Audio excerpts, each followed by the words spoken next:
Greetings, ladies and gentlemen, lads and ladettes. Welcome to my YouTube channel. This is going to be my very first video about talking MK11. I really haven't been very vocal on the subject. I have really not played that much Mortal Kombat overall, but I think it'd be interesting maybe for some people to learn, or maybe an outside perspective would be from people who really haven't delved much into the franchise.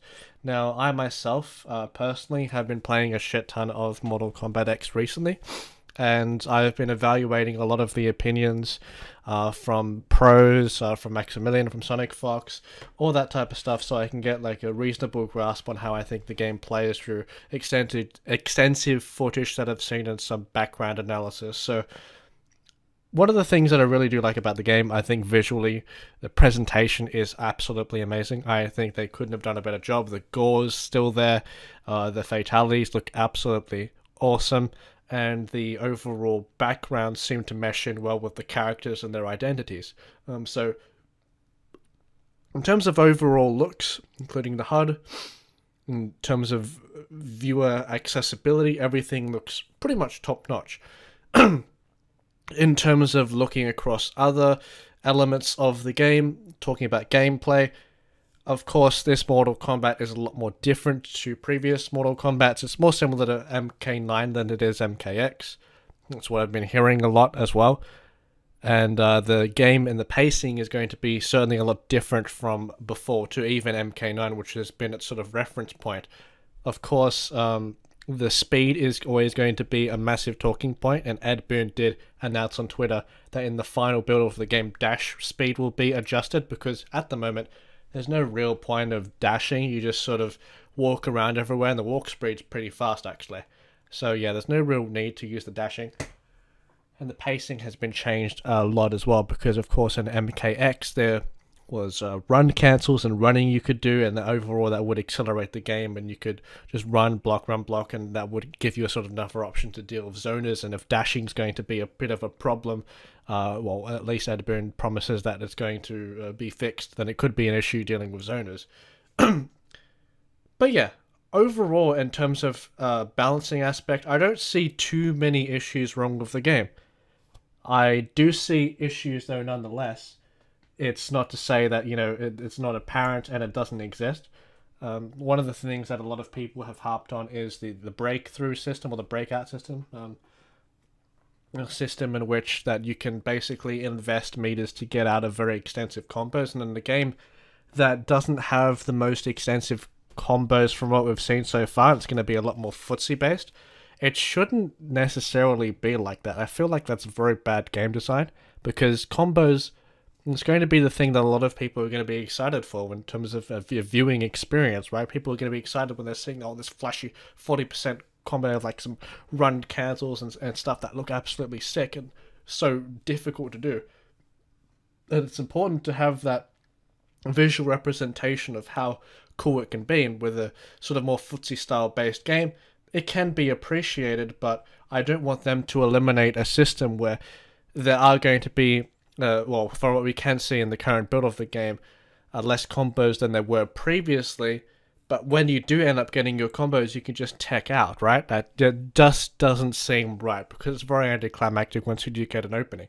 Of course, a crushing blow system is going to be a talking point in this video as well. I think crushing blow is a pretty cool mechanic, actually.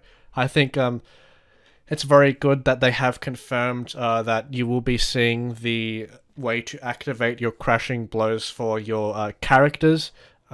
So you'll be able to see the several situations in which you can actually have the crushing blow come into fruition.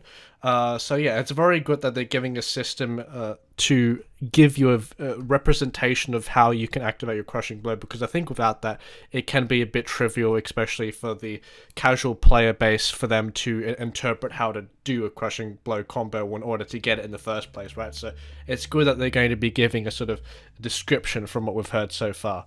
We haven't really heard too much about it, but I think there will be some sort of info list type thing deal with it, perhaps.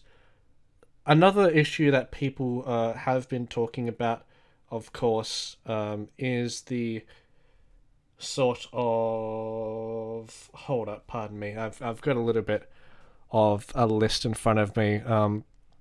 So yeah, and in terms of, we sort of delved on it a little bit before in the footsie game.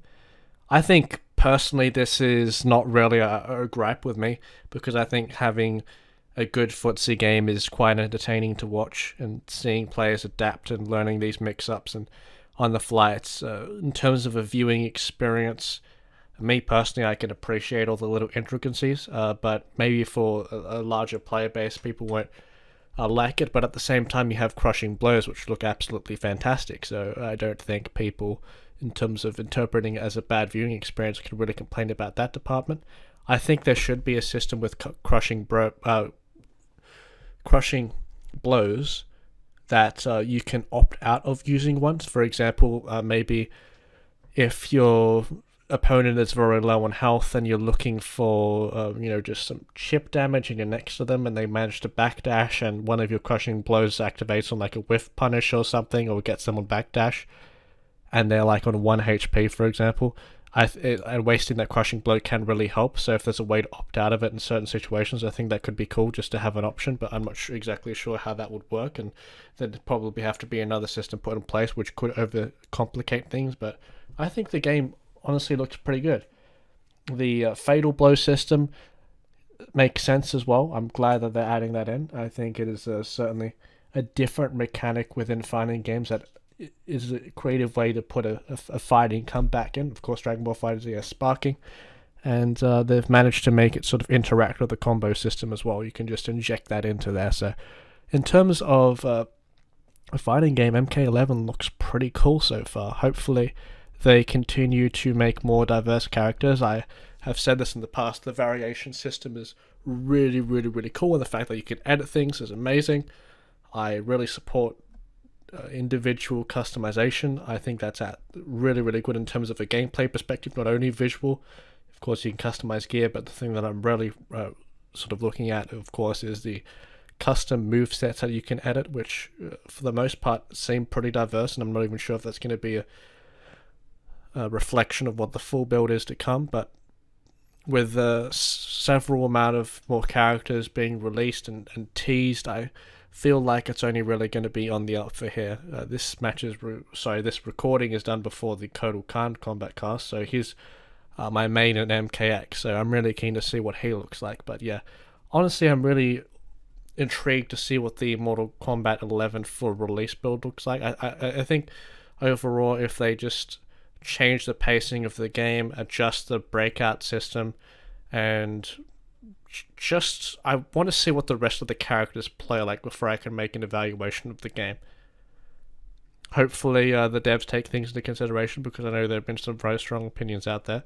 But yeah, that's my overall opinion. Hopefully zoners don't get too much of a push as a result of no running and the slow backdashes. But hey, I don't know yet. But yeah, thank you guys for watching. Take care. Goodbye.